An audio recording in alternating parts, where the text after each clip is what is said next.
Okay, what I'm going to do is remove the anterior chest wall, and then I'm going to open up the abdominal muscles.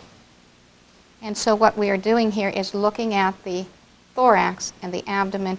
Starting with the respiratory system, I can see a little bit of the larynx here. The larynx, of course, is made from cartilage. It's not bony, and that's our voice box, but it's deep to the heart that we would see, or deep to the blood vessels here that we would see the remainder of it. Here are the two lungs. The left lung, which has two lobes, and you can see the lobes are separated by a deep fissure, and that's called the oblique fissure.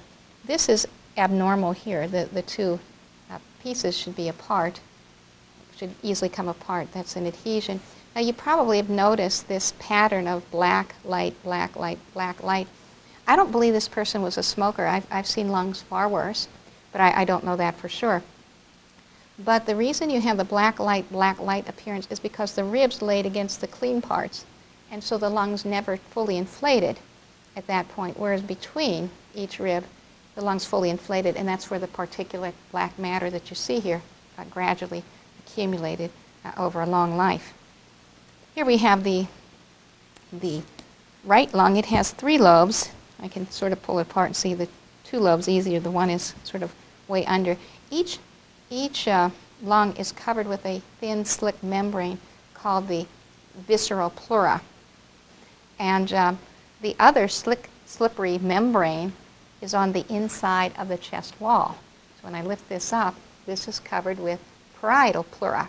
The two together have just a little fluid between, but normal lungs move real smoothly, and there is normally a vacuum seal here, so that when we open the chest wall, the lungs will shrink or collapse as you see here.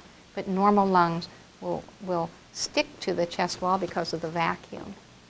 I didn't mention the diaphragm. Let me mention it now. It's skeletal muscle. It's a dome-shaped muscle, and it's the muscle that contracts during our breathing. And when it contracts, it will shorten and will push down, and as it does so, the thorax will become larger, the pressure drops, air rushes into the lungs. When it relaxes, it gets longer, it's pushed up just by the weight of the abdominal organs, and when it pushes up, the volume decreases, pressure increases, air goes out. What I would like to do is compare for you a human lung that we removed from a cadaver a number of years ago. The black color that you see, though, is not from just the time that we've had this. It was black originally, and you can see there's still light color on it.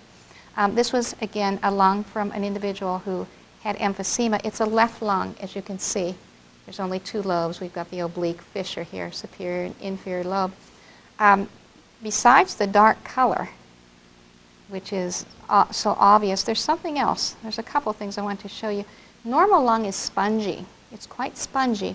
When I roll this over, though, I can see the fibers. The sponge of normal lung is so fine, so tiny, so microscopic that it doesn't look like sponge. What we see here are fibers because lung tissue has been lost and destroyed progressively. The other thing that we notice in this lung is the visceral pleura, the same membrane that I'd mentioned on the cadaver here. You can see it's all, well, there's more volume to it. It's all stretched and then collapsed. That's because with progressive loss of the lung, the collapse has left more lining than lung.